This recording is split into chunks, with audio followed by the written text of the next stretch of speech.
গ্লাসটা খুললাম, এই মানে এই ফাঁকা দিয়ে আমার ওরা হাত দিয়ে আমার গলা চেপে ধরলো। আমার মিসেস অনেক কষ্ট করে হাতটা ছাড়ালো, সে মোবাইলটা নিয়ে যাওয়ার চেষ্টা করছে। এটা ডাকাতি মনে হয় আমার কাছে। ওরা খুব ভয় পেয়েছে, অনেকটাই গাড়ির মানে গেট ভেঙে ফেলবে অথবা আমার গ্লাস ভেঙে ফেলবে এমন একটা প্রস্তুতি তাদের মধ্যে আমি অ্যাগ্রেসিভ একটা মোড দেখেছি। আমাকে বাংলাদেশ থেকে অন্য কোনো দেশে পরিবার সহ সপরিবারে চলে যাওয়ার জন্য আমাকে উৎসাহিত করছে এবং আমাকে বাধ্য করছে একরকম। মূলত মাওয়া রোড থেকে আমি আসছিলাম। মূল ঘটনাটা এমনটা ছিল যে আমার মা বেশ কয়েকদিন ধরে অসুস্থ, আমি সোশ্যাল মিডিয়াতে জানিয়েছি। অসুস্থ, আইসিইউতে ছিলেন তিনি। তা আমার বাচ্চার একটা স্কুল প্রোগ্রাম ছিল, ফিল্ড ট্রিপ, যেটাতে জয়েন করা খুব জরুরি ছিল। স্কুল থেকে খুব চাচ্ছিল বিধায় আমি কুমিল্লা থেকে চলে এসেছি। সকালে বাচ্চাকে ফিল্ড ট্রিপে জয়েন করতে দিয়েছি এবং সন্ধ্যায় আমরা চিন্তা করেছি যে সন্ধ্যার আগেই তাকে আমরা পিক করে নিয়ে আসবো বাসায়। তো আমি, আমার মিসেস এবং আমার ছেলে সহ আমরা মানে আমার গাড়ি নিয়ে গিয়েছিলাম সেখানে। মাওয়া রোডে একটা রিসোর্টে প্রোগ্রামটা হয়েছে। তো ওখান থেকে ফেরার পথে আর কি, ঢাকায় যখন ঢুকবো হাসনাবাদের একটু আগে বাম পাশে, আমি রাস্তার মাঝামাঝি অবস্থান করছি। এর মধ্যেই 8-10টা বা 15টা মোটরসাইকেলের প্রচণ্ড পরিমাণে হরেন, মানে আমি তো ফুল স্পিডে আছি, 80 পর্যন্ত উঠানো যায় সেখানে। তো এর মধ্যে অসংখ্য মোটরসাইকেলের হরেন আমাকে খুব বিরক্ত করছে। এর মধ্যে কেউ আমার গাড়িতে থাপ্পড় দিচ্ছে, কেউ সাইড থেকে মোটরসাইকেল লাগিয়ে দিচ্ছে। তো বাচ্চারা ভয় পাচ্ছিল তখন। আমার মিসেসও বলছে যে ব্যাপারটা তারা এমন করছে কেন। এর মধ্যে গাড়িতে থাপ্পড় দিচ্ছে, 3-4টা মোটরসাইকেল আমার গাড়ির সামনে এসে তারা ব্রেক করলো। মানে আমাকে, আমি যখন থামছিলাম না তখন আমার 3-4টা মোটরসাইকেল আমার গাড়ির সামনে এসে ব্রেক করছে এবং আমাকে থামতে বলছে। আমিও ব্রেক করেছি এমনভাবে যে ওদের মোটরসাইকেলের সাথে সামান্য টাচ খেয়েছে, কারণ তখন তো হার্ড ব্রেক করতে হয়েছে, যে ওরা নিজেরও হার্ড ব্রেক করেছে। তো এই সিচুয়েশানে আমি যখন থামলাম, এরপরে ওরা গাড়ি থেকে মোটরসাইকেল থেকে নেমে এসে প্রত্যেকের হেলমেট মাথায়, এক একটা মোটরসাইকেলে 2-3 করে, মোটামুটি 10-12টা মোটরসাইকেল হবে, এর মধ্যে তো 20-25 জন লোকের ব্যাপার এখানে। তো আমার গাড়ির ডান পাশে কয়েকজন, বাম পাশে কয়েকজন, সামনে 3-4টা মোটরসাইকেল দাঁড় করানো। ওইভাবে ওরা নেমে এসে একজন হেলমেট খুলে আমার হেলমেট দিয়ে গাড়ির মধ্যে আঘাত করছে। তো বুঝতে পারছি না, শুধু বলছে যে নেমে আয়, তুই নেমে আয়। তো আমি ভাবলাম যে হয়তো সামনে গিয়ে আমাকে, ওই যে তার গাড়ির সাথে একটু টাচ খেয়েছে, এই জন্য হয়তো সে আমাকে বলছে, এটাও সে বলছে। তখন আমি সামান্য গেট খুললাম, যখন গাড়ি ভেঙে ফেলবে মনে হচ্ছে, যে হেলমেট দিয়ে এমনভাবে আঘাত করছে গ্লাসের মধ্যে। বাচ্চারা প্রচণ্ড ভয় পাচ্ছে ওই মুহূর্তে, কান্নাকাটি করছে এর মধ্যে। তো ওরা গালিগালাজ করছে এবং আমাকে বেরিয়ে আসতে বলে, তোর সাথে কথা আছে, বেরিয়ে আয়। আমি না, আমি বেরোবো না। গ্লাসটা খুললাম, এই মানে এই ফাঁকা দিয়ে ওরা হাত দিয়ে আমার গলা চেপে ধরলো। আমার মিসেস অনেক কষ্ট করে হাতটা ছাড়ালো, দেখতেছে যে আমার মানে মোবাইলে আমি রেকর্ড দেওয়ার চেষ্টা করছি, সে মোবাইলটা নিয়ে যাওয়ার চেষ্টা করছে। তো এবং গালিগালাজ করছে আরও, যে আমি কেন রেকর্ড করতে যাচ্ছি, আমি পরে রেকর্ড করলাম না। তো এই সিচুয়েশানে ওরা আমার গাড়ি টানছে, কেউ মানে হাত দিয়ে আঘাত করছে, খুব অন্যরকম একটা পরিস্থিতি। তো আমি খুব টেনশনে পড়ে গিয়েছিলাম যে আমি তো একা না, আমার ফুল ফ্যামিলি ওখানে আছে। একটা পুলিশের গাড়ি, ওই গাড়িতে পুলিশ যদি থাকতো তাহলে তো পুলিশরা নেমে যেত, কেউ নামলো না। তার মানে আমার মনে হয় যে পুলিশ ছিল কিনা আমি জানি না।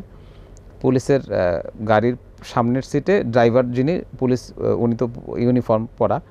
তো উনি জিজ্ঞেস করছে কী সমস্যা। আমার মিসেস চিৎকার করে বলছে যে সম্ভবত ওরা ডাকাত, হ্যাঁ, আমাদেরকে বাঁচান। তখন ইশারা দিল, তারপরেও ওদের মোটরসাইকেলটাকে একটু 1-2টা মোটরসাইকেল সাইড করলো, কিন্তু ওরা সাইড হচ্ছে না, আমাকে নামতে বলছে।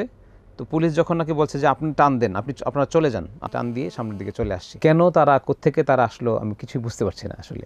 এটা কি মনে হয় আপনাকে, মানে আপনার কাছে যা ছিল এটা লুট করার জন্য তারা ওইখানে দাঁড়িয়ে ছিল, না আপনার কোনো শত্রুতা বা কি?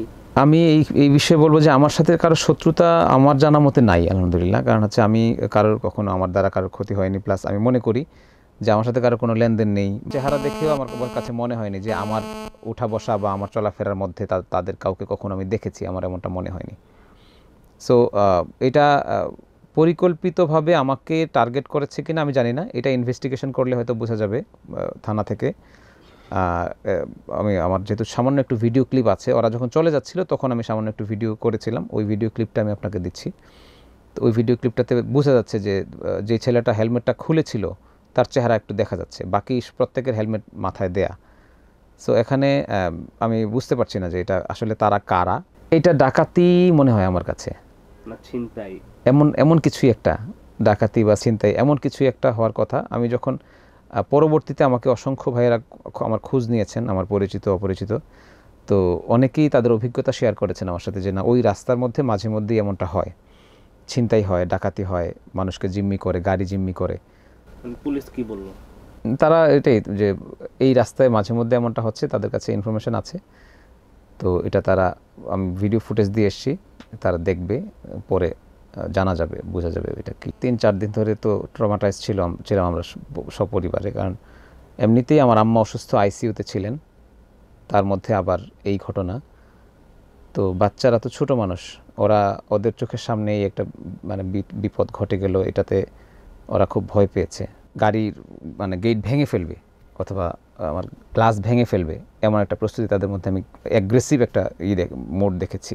পুলিশের গাড়িটা আসলো, আমিও চলে আসতে পারলাম। আমি যদি ওই সময়টাতে না আসতো, তখনও কিন্তু আমার গলায় তার হাত, যে আমাকে টানাটানি করছিল। তো ওই মুহূর্তেই পুলিশের গাড়িটার মানে আওয়াজ হচ্ছে, প্লাস হচ্ছে সে সে আমার মিসেস চিৎকার করলো, পুলিশের গাড়ি দেখেই একটু ভরসা পেয়ে চিৎকার করলো যে ডাকাত ডাকাত, আমাদেরকে বাঁচান ভাই। তখন পুলিশ ওদেরকে ডাক দিল, আস্তে করে একটু সাইড হলো, সামান্য সাইড হলো, এর মধ্যে আমি গাড়ি টান দিয়ে চলে আসছি। উনি বলছে যে আপনি চলে যান, পুলিশ আমাকে বলছে আপনি চলে যান। তো তখনই আমি বের হয়ে চলে আসি, কিন্তু বড় রকমের কিছু একটা ঘটার সম্ভাবনা ছিল ওখানে। এই যে নাগরিক নিরাপত্তা, এখন হাইওয়ে রাস্তায় কোনো সিকিউরিটি নাই, নিরাপত্তা নাই, মানুষের জানমাল, কিন্তু কি মনে হয় আপনার? এটা খুবই কষ্টদায়ক একটা বিষয় আমাদের স্বাধীন দেশে। আমরা এই জায়গাটাকে ঠিক করা যাচ্ছে না এখন। বর্তমানে আরও কিছু কিছু বিষয় আপনিও একমত হবেন যে আমরা দেখি মাঝে মধ্যে 10-15 জন বন্ধু বা 10-15টা মোটরসাইকেল ফ্রেন্ড সার্কেলরা মিলে মানে কোথাও লং ড্রাইভে চলে যায়, তারা যে কোনো ওয়েতে মানুষকে জিম্মি করে কখনো কখনো, এবং তাদের এমনভাবে হর্ন তারা মারে, মনে হয় যে সামনে কোনো কিছু থাকলে এমনিতেই সাউন্ডে উড়ে যাবে, এমন একটা ব্যাপার। খুব ভয় হয় ওই মুহূর্তে। তো এই বিষয়টা একটা। আরেকটা হচ্ছে যে কেউ তো মানে ওভারঅল আমরা সাধারণ নাগরিক, মানে আমি তো প্রচুর ভ্রমণ করি, কারণ প্রচুর প্রোগ্রাম থাকে আমার, ঢাকার বাইরে প্রচুর প্রোগ্রাম থাকে। তো আমাদের আসলে এই নিরাপত্তাহীনতার কারণে আমাদের অনেক কিছুই, অনেক দিকে হয়তো যেতে ইচ্ছে করবে না, অনেক প্রোগ্রামই আমাদের ক্যান্সেল করতে হবে। তো এটাও একটা অনেক বড় ক্ষতির কারণ আমাদের জন্য। তারপরে হচ্ছে যে আমাদের দেশে, এই স্বাধীন দেশে যদি আমরা নিরাপদ না থাকি, নিরাপত্তাহীনতায় ভুগি, তাহলে এই কষ্ট রাখার তো জায়গা নেই। তো এই বিষয়গুলো আসলে প্রশাসনকে দেখা উচিত, এবং প্রশাসনকে আমরা দৃষ্টি আকর্ষণ করছি যারা এই প্রত্যেকটা হাইওয়েতে আমাদের প্রশাসনিক মানে যারা প্রশাসনিক কর্মকর্তা রয়েছেন, যারা এই দায়িত্বে আছেন, মানে এই বিভাগীয় দায়িত্বগুলোতে আছেন, বিশেষ করে ডিএমপি, যা মানে ঢাকা মেট্রোপলিটন পুলিশ, তো ওনাদের কাছে আমি উদাত্ত আহ্বান জানাবো যে এগুলোকে ফাইন্ড আউট করা, এবং তাদেরকে 2-4টা ধরলে এবং পরবর্তীতে দেখা যাবে যে এগুলো কমে যাবে।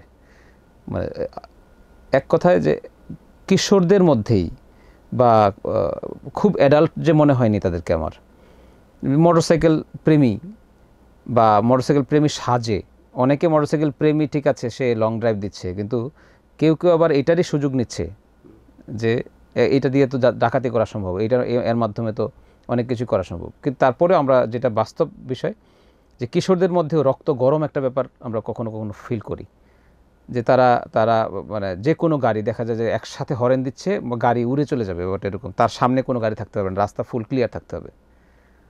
তো সে চাইলেই রাস্তা ফুল ক্লিয়ার, তার চিন্তাটাই হচ্ছে যে আমি যেদিক দিয়ে হাঁটবো বা যাচ্ছি, রাস্তা জ্যাম থাকবে না, তো সে এমনভাবেই হরেন দেবে মনে হয় যে জ্যাম উধাও হয়ে যাবে। তো সেটা তো সম্ভব না।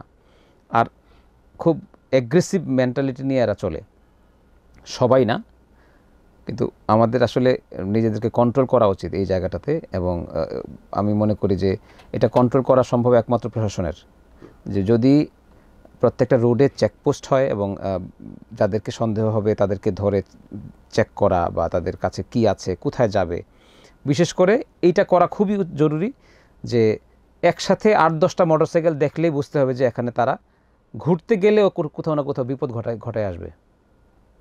ঠিক আছে, তারা রাইড দিতে যাচ্ছে কোথাও, ওখানে গিয়ে তারা বিপদ ঘটায় আসবে, আমার কাছে মনে হয় এটা। কারণ তাদেরকে কেউ 10 জন একসাথে হওয়া মানে তারা মনে করে যে একটা বিশাল পাওয়ার, কাউকে তোয়াক্কা করে না।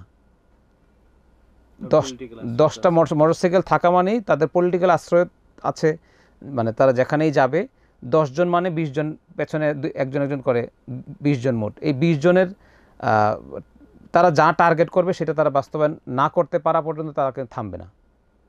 তো এটা তো আমাদের জন্য হুমকি, এমনটা তো আমরা আশা করি না। তো এই জায়গাটাতে প্রশাসনকে আসলে এগিয়ে আসা উচিত এবং কাজ করা উচিত আমি মনে করি। আমার পরিবার যেমন এখন খুব আতঙ্কিত এবং পরবর্তীতে কখনো এই ধরনের বিপদ ঘটবে কি না তারা শঙ্কিত এই বিষয়টা নিয়ে, এবং আমিও প্রেশারাইজড হচ্ছি যে আমার পরিবার আমাকে বাংলাদেশ থেকে অন্য কোনো দেশে পরিবার সহ সপরিবারে চলে যাওয়ার জন্য আমাকে উৎসাহিত করছে এবং আমাকে বাধ্য করছে, একরকম চেষ্টা করছে। কারণ তাদের কথায় লজিক আছে যে এই দেশে আসলে নিরাপত্তা যদি না থাকে আমাদের তো, কারণ আমরা তো কেউ চাইবো না যে নিরাপত্তাহীনতায় থাকি বা আমার সন্তান নিরাপত্তাহীনতায় থাকুক। কোনো বাবা মা তো কখনো চায় না। অনেক মেধাবী মানুষ বাংলাদেশ থেকে চলে যায় এই কারণগুলোর কারণে।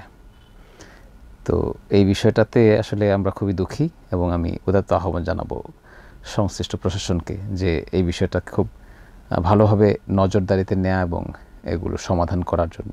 এবং অনেক মানুষের অনেক ক্ষতি হয়ে যাচ্ছে এই সময়টাতে, এবং মানুষের উগ্রতা বৃদ্ধি পাচ্ছে। তো আমি আবারও বলবো যে প্রশাসন এগিয়ে আসলে হয়তো এগুলো কমবে।